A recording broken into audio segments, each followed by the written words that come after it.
Thank you, Chairman. Today, I think, is a sad and embarrassing day for this committee.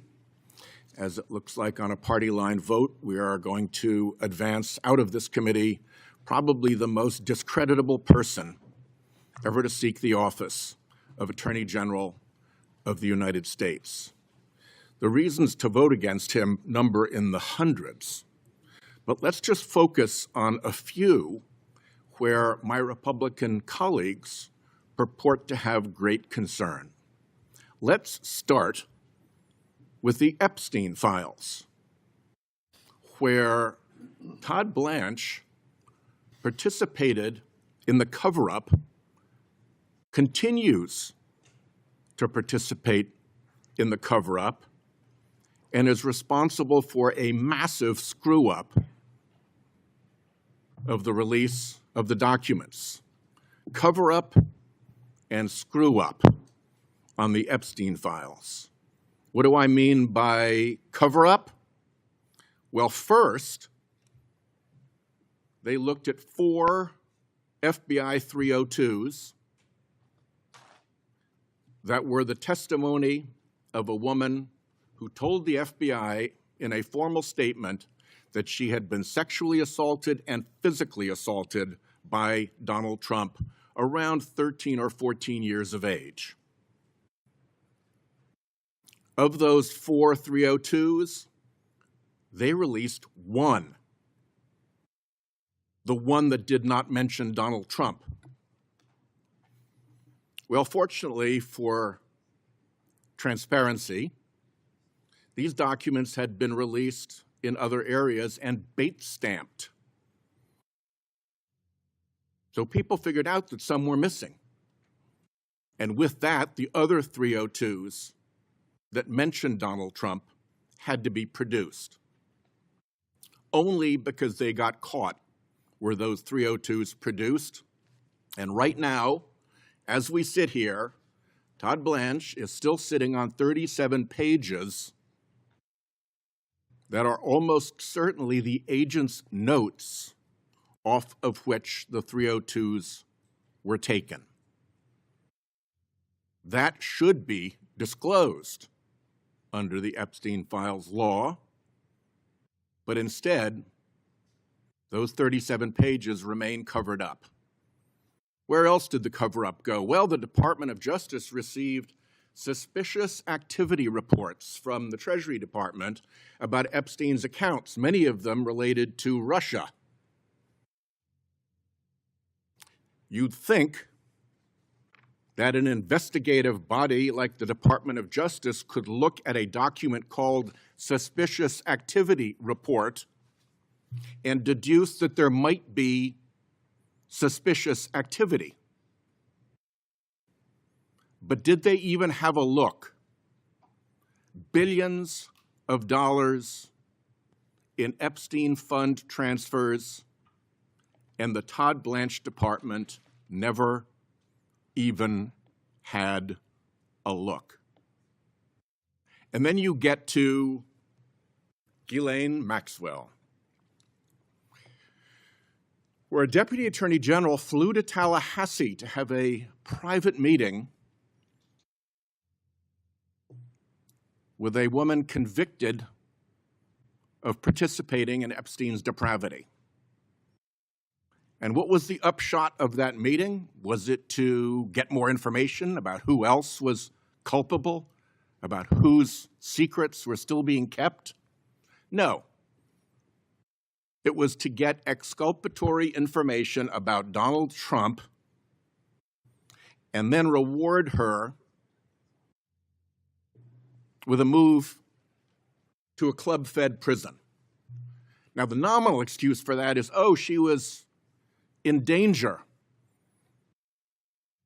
in her earlier prison, so we had to move her. How often does a prisoner allegedly facing threats or danger get moved to a less secure facility? I mean, think about it. It doesn't pass the test of common sense. So between the botched disclosure, which revealed victims of Epstein's depravity, whose names had not been previously known, in some cases with photographic images with their addresses, in some cases photographs without being fully clothed. Where does the buck stop for that, if not with Mr. Blanche? That was an epic botch that did real harm to Epstein's victims. Voting for this guy today gives their blessing to the screw-up, to the botched release that even Pam Bondi pointed at Blanche as responsible for. And it gives the blessing to his continuing role in the cover-up of Epstein files. So there's Epstein for you. And let me ask the letter from the Epstein victims to Senators Tillis and Cornyn to be put into the record. So next we get to this crooked slush fund Trump family tax amnesty scam. Let's take a look at that. We've got these two new pieces of paper, one signed only by Todd Blanche, one not signed by anybody, neither of which has any legal effect whatsoever. They are decorative. So what problems do they leave behind? Well, one is, can you trust Todd Blanche going forward? I will tell you, I do not. I think it would be unreasonable to trust him going forward. There is enough weasel room in these documents to drive a truck through. And what might that truck look like? Well, you could get rid of the anti-weaponization fund for $1.776 billion, and in a month, put out the Trump Justice Fund for $1.9 billion. Nothing in this document prevents anything like that from happening. You could open a drive-up window at the Department of Justice for cop beaters from January 6th to come through and get friendly Federal Tort Claims Act settlements from the Department of Justice. They're already handing out settlements to Trump's allies. What's to prevent the drive-up window? Come on in. Here we are. We got the friendly form for you to file, and here's a check. Nothing prevents the cop beaters from being funded by the Trump Department of Justice. But let's assume that we really have made a big improvement here. Let's assume that the burglar has been forced to give back some of the jewelry he stole. Being forced to give back some ill-gotten gains doesn't mean you're not still a burglar. There's a question of the man's character, that he was willing to get into these schemes in the first place, into what George Will called the sludge of self-dealing of this administration. Even if there isn't Slush Fund 2.0, and even if there isn't the drive-up window for cop beaters, there's a real problem with an individual who would agree to that in the first place. To me, that should be disqualifying. And the last bit on that is how he got there. Let's not forget that there is an ongoing proceeding in Florida in federal court with an open question whether Todd Blanche committed a fraud upon the court. We don't hear that term, fraud upon the court, very often. It's probably the worst thing you can accuse someone of in a court proceeding. It means you're an officer of the court. It means you abused the process of the court, and you did so in order to accomplish an unjust and wrongful result. It's actually worse than contempt of court.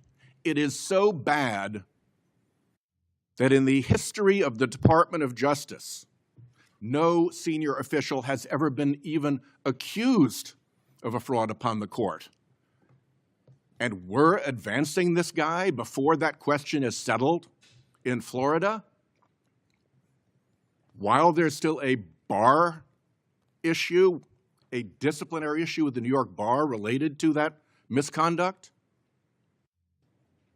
Fraud on the court is a big deal, and it's not going away. Then last of all, you've just got the general dishonesty and incompetence of the operation that Todd Blanche is running. And I'm not going to go through the list. It would take the whole day. But let me go through a couple of summaries of it.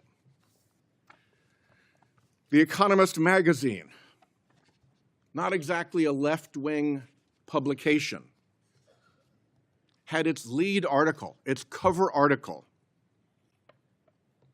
on the U.S. Department of Justice, title, Degradation in Process. Degradation in Process. I ask unanimous consent to add that article to my remarks. Without objection. Sure.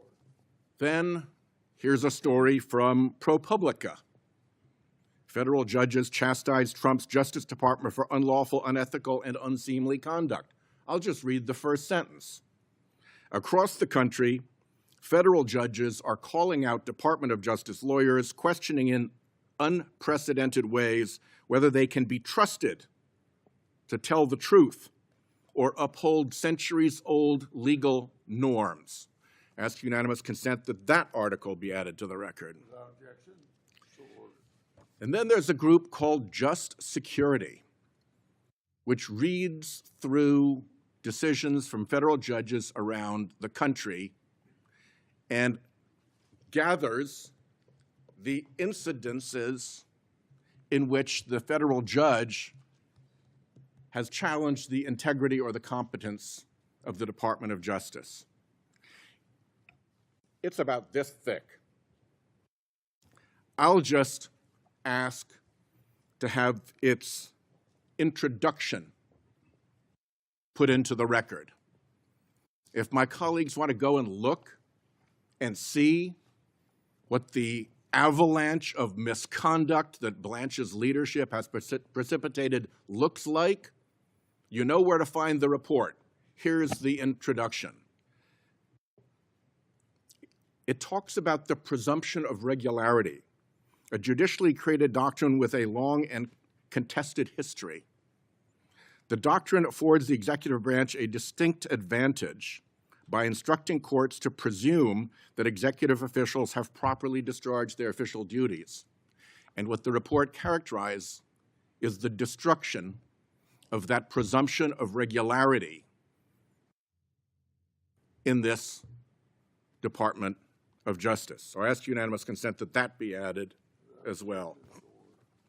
And then, since I've mentioned it, I'll also ask George Will's article where I described his description of the settlement between the president and the executive branch he heads, exemplifying the administration's sludge of self-dealing. That also be added to the record. Without objection. So ordered. The last question that I'm left with here is what's left of this committee? What's left of this committee when we don't demand straight answers from witnesses?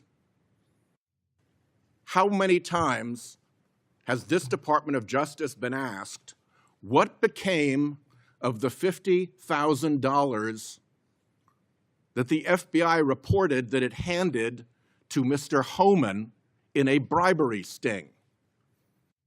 That's administrative stuff.